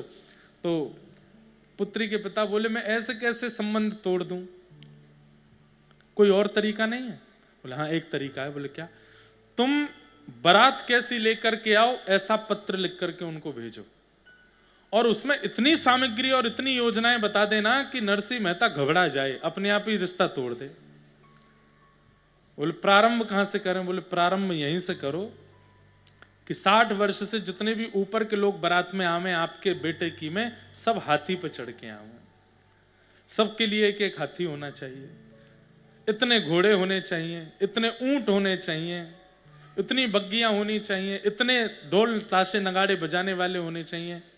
हमारे नगर में आप बारात लेकर के आएंगे तो हमारा मान करने के लिए कम से कम बारातियों के गले में 9-9 लाख के हार होने चाहिए, 9-9 लाख के। ऐसी मणियां होनी चाहिए, ऐसे रत्न होने चाहिए। और दुल्हा अभी तो मतलब ये चली रही है, 2-4 पन्ने तो बारातियों के में ही लिख दिए कि ऐसा ऐसा हो तो दुल्हा की बारी आई। 4 पन्ने में दुल्हा की ऐसी जूती होनी चाहिए, ऐसा पाग हो, ऐसी घोड़ी हो कि महाराज उसको देख करके, घोड़ी देख करके मूर्छित होने लग जाएं। दुल्हा की तो दूर की बात है। सब पत्र लिख दिया। बोले अब तो नरसिंह मेहता अरे बड़े बड़े सेठ साहूकार के पास भी पत्र पहुंच जाए तो वो रिश्ता तोड़ देंगे कि भाई हम नहीं कर सकते। नरसिंह मेहता तो तोड़ ही देगा। और इसमें आपकी भलाई होगी कि आपने नहीं तोड़ा, उन्होंने तोड़ा। हाँ भेज दो। पत्र पूरा लगा करके जय श्री कृष्ण ऊपर लिख करके भेज दिया। नरसिंह मेहता बैठे थे, इतने में वो पत्रवाहक पहुंचे। अरे नरसिंह जी आपके नाम से पत्र आया है। बोले अच्छा लाओ भैया दो। जैसे ही पत्र दे करके गए, नरसिंह मेहता भजन कर रहे थे, भजन करने के बाद पत्र देखा, उस पर जय श्री कृष्ण लिखा था। अरे भैया आपने कहा ये तो मेरे नाम का पत्र है, मेरे नाम का पत्र होता तो नरसिंह मेहता, जय श्री कृष्ण ठाकुर जी का पत्र, मैं तो इसको खोलूंगा भी नहीं। दूसरे का पत्र देखना नहीं चाहिए। ठाकुर जी के किसी भक्त ने भेजा होगा, भैया दूसरे का पत्र पढ़ना गलत बात है, मैं नहीं खोलूंगा। भीतर गए, ठाकुर जी के सामने धर दिया। आपके किसी प्रेमी ने आपके लिए पत्र भेजा है, जय जय, पढ़ लेना, विचार कर लेना। नरसिंह मेहता गए, ठाकुर जी बोले पढ़ ले, एक बार देख तो ले, कम से कम घोड़ी तो हुस्त पुस्त ले आई हो। लेकिन ठाकुर जी मन में विचार, बोले नरसिंह मेहता का कितना समर्पण है मेरे प्रति। केवल मेरा नाम जय श्री कृष्णा तो संबोधन है, जय श्री कृष्णा तो एक प्रणाम है, वो देख करके वो कहता है कि मेरे नाम का पत्र है तो मैं देखूं। अब जब मेरे को देखने को कहा है तो जिम्मेवारी मेरी है। यहां बहुत दिनों तक जब नरसिंह मेहता की कोई खबर नहीं आई तो लड़की वालों ने समझा भाई रिश्ता पक्का ही होगा, तभी कुछ नहीं आया है, तैयारी करो। एक आध बार बीच में मिल भी गए तो बोले आपने सब देखा? हाँ सब ठीक है, हम तो लेके आएंगे अपने बेटे की बारात। ठीक है तो पढ़ ही लिया होगा। नरसिंह मेहता जी तो एक घोड़ी लेकर के आए, बेचारी उसकी भी उम्र पूरी हो गई थी, वो चलते चलते कभी लड़खड़ा जाती थी, ऐसी तो घोड़ी आई। बारात में 12 तो सूरदास थे जिनके नेत्र ही नहीं है, बेचारे लाठी पकड़ के एक दूसरे कंधा पे हाथ धर के, ये तो बाराती है। ढोल ताशे नगाड़े बजाने वालों में से एक ही कोई मंजीरा बजाने वाला, हरि नाम कीर्तन चल रहा है, हरे कृष्ण कृष्ण हरे कृष्ण हरे हरे, यही बैंड बाजा था। ठाकुर जी ने दाऊ दादा से कही, दाऊ दादा नरसी की बारात देखो, बारात कम लग रही है, ऐसा लग रहा है सब्जी मंडी से सब्जी लाई जा रही है क्या, घर के 4-5 सदस्य लेके आ रहे हैं। लेकिन यानी मेरे भरोसे छोड़ दिया तो व्यवस्था मैं ही करूंगा। इतने में ही एक सेठ जी आए, सेठ जी नहीं थे, ठाकुर जी नहीं भेजे, अक्रूर जी जाइए सेठ जी बनकर। सेठ जी आए, आकर के नरसिंह मेहता जी पहचाना? बोले नहीं भैया। अरे आप वहां कीर्तन करने आए थे, मैं कीर्तन में सबसे आगे बैठा था, मुझे पता चला आपके बेटे का ब्याह है, मैं सेवा करूं थोड़ी, बारात में मेरे भी परिवार के लोग, मेरे भी जन आना चाहते हैं, वो भी चाहते हैं कि आपके साथ आपके बेटे की बारात। अरे चलो भैया कोई दिक्कत नहीं, आ जाओ, थोड़े ढोल ताशे नगाड़े वाले ले आओ? बोले ले आओ। अब वो तो महाराज लेकर के आए कम से कम 12,000 लोग, ऐसी ऐसी मणियां, ऐसे ऐसे रत्न पहन करके, ऐसे ऐसे सुंदर सुंदर आभूषण पहन पहन करके लोग। नरसिंह मेहता देखें, बोले ये परिवार है आपका? बोले भैया हमारे जो समधी जी हैं उनको कहीं से पता तो करवा दो कि भोजन की व्यवस्था रखी हो उन्होंने। बोले वहां सब व्यवस्था, हमें चलने दो। इतने में ही एक और सेठ जी आए कहीं दूसरे, अरे नरसिंह जी मैं आपका कीर्तन सुना था वहां पे, बड़ी कृपा, पता चली आपके बेटे का ब्याह है। बोले तो? बोले मेरे पास में कम से कम 100 घोड़ी और ये पशुशाला है, बहुत सुंदर एक घोड़ी है, आपकी आज्ञा हो तो उस पर इनको बैठा दें। बोले हाँ बैठा। मेरे यहाँ हाथी भी हैं, घोड़े भी हैं, आपकी कृपा हो जाए। ये बेचारे सूरदास बिना नेत्रों के लाठी, उस पर बैठा देते हैं इनको। बोले हाँ बैठा दो। हाथी आ गए, घोड़े आ गए, उस पर सूरदास बैठे हैं। महाराज पूरी बारात सजती जा रही है। कोई आया, बोले अरे नरसिंह जी हमने वहां कीर्तन आपका सुना था। बोले तो? बोले हमारा जो है कपड़े का व्यापार है, बहुत बढ़िया अचकन सिलते हैं हम, हमको पता चला आपके बेटे का, हम अचकन बना के लाए हैं, पहना दें? बोले पहना दो। घोड़ी से उतार के अचकन पहना दी सिर पर। महाराज वो सामान्य नहीं थे, वैकुंठ से बनकर के आई है नरसिंह मेहता के पुत्र की अचकन। सोने की जड़ी लगी है महाराज, मणियां चमक रही हैं, ऐसा सुंदर स्वरूप लग रहा है, मोरपिच्छ लहरा रहा है, लग रहा है द्वारिकाधीश ही बैठे हैं क्या घोड़ी के ऊपर। नरसिंह मेहता बोले वाह भैया अपने आप ही बनती जा, हमने तो निमंत्रण ही 4 बनवाए थे, अपने आप ही सब हो रहा है। ये फैला कौन रहा है कि हमारे बेटे का ब्याह है? सब बढ़िया है, ठाकुर जी सबकी कृपा कर रहे हैं। यहां नगर में तैयारी चल रही थी ब्याह की, तो लड़की वालों ने कहा भैया बारात देख तो लें कैसी है। किसी से कहा देख करके आओ, कितनी दूर आ गई। दौड़ करके वो व्यक्ति, अरे सेठ जी कमाल हो गया, कमाल हो गया, क्या कहूं महाराज, ऐसी बारात ऐसी बारात। बोले कैसी? अरे पर्वत पर चलिए, ऊपर से देखनी पड़ेगी, किलोमीटरों लंबी है, दूरबीन लगानी पड़ेगी, तब जाकर के तो बारात दिखेगी, इतनी लंबी चौड़ी और ऐसी बारात। और सुनिएगा, बोले क्या? हाथी देखिएगा, घोड़े देखिएगा, दुल्हा को भी देखिएगा, पर एक बार बारात में सबसे आगे दो नवयुवक चल रहे हैं, उनको जरूर देखिएगा। ऊपर जाकर के जो वो समधी जी थे, उन्होंने ऐसे कोई लगा करके देखा, तो महाराज हाथी घोड़ा और ऐसे ऐसे रत्न आभूषण सब चीज। लेकिन जैसे ही बारात में सबसे आगे देखा, श्याम वर्ण गौर वर्ण के दो युवक कृष्ण बलराम नृत्य करते हुए बारात लेकर के चल रहे हैं। नरसिंह मेहता जी के पुत्र की बारात जा रही है, ठाकुर जी नृत्य कर रहे हैं उसमें, और नरसिंह जी को कुछ नहीं पता है। ऐसे नरसिंह जी, ये रास है, इसे रास कहते हैं। आपने कुछ नहीं किया, ठाकुर जी पूरी योजना बना दे रहे हैं आपकी। तो मेरे साथ रस हुआ है, आपके साथ रस हुआ है, पर जितने भक्तों के हम चरित्र सुनते हैं, इन सबके साथ रास हुआ है। हम भक्ति के पथ पर इसलिए चल रहे हैं कि हे नाथ, मुक्ति नहीं चाहिए, भुक्ति नहीं चाहिए, बस एक बार हमारे संग भी कुछ रास करो, कोई अनुभव ऐसा कराओ। और होते हैं थोड़े थोड़े रास तो सबके साथ होते हैं। वृंदावन की बहुत याद आई, तभी किसी ब्रजवासी का फोन आ गया। वृंदावन की बहुत याद आई तो ब्रज से कोई आ गया। वृंदावन की बहुत याद आई तो वहां का कोई प्रसाद लेके आ गया। वृंदावन की बहुत स्मृति हुई तो परिवार के किसी व्यक्ति का फोन आ गया, भैया हम ब्रज जा रहे हैं, चलोगे?